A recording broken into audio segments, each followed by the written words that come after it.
One of the first lessons we all learn from experience is the only way to scale a vision is through delegation. The causes you care the most about in life cannot be accomplished alone.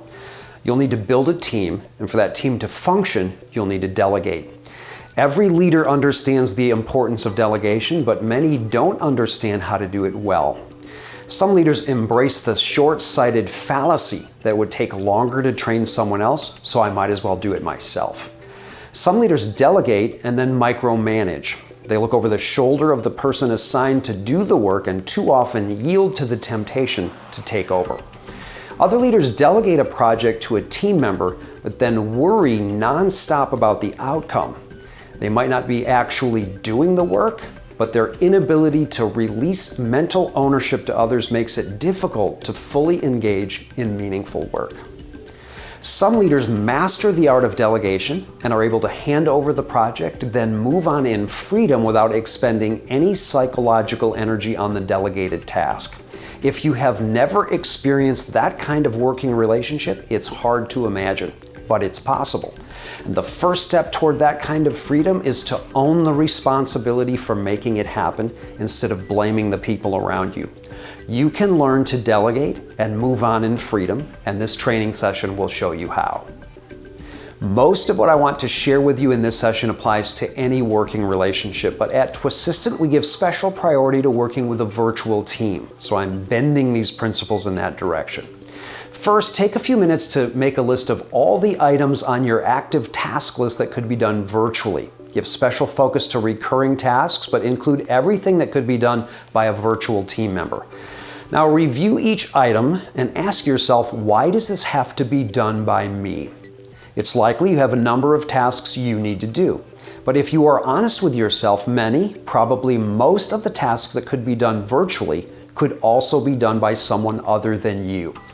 And if your answer to the "why does this have to be done by me" question for more than a handful of your tasks is because you don't trust anyone else, you are facing a limiting factor that is almost certainly going to keep you from scaling your vision.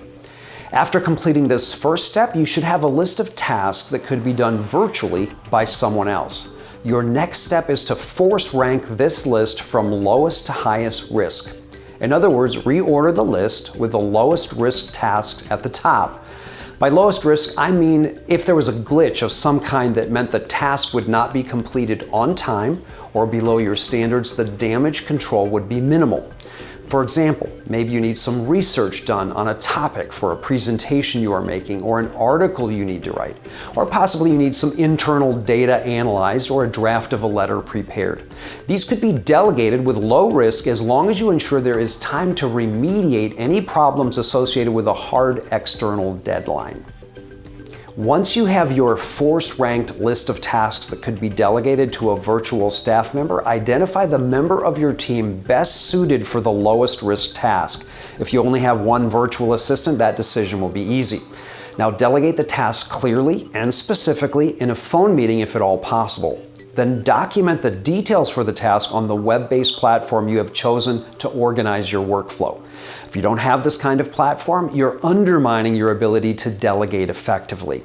Finally, after discussing in detail the specifics of the task or project, walk through the following questions with your virtual assistant.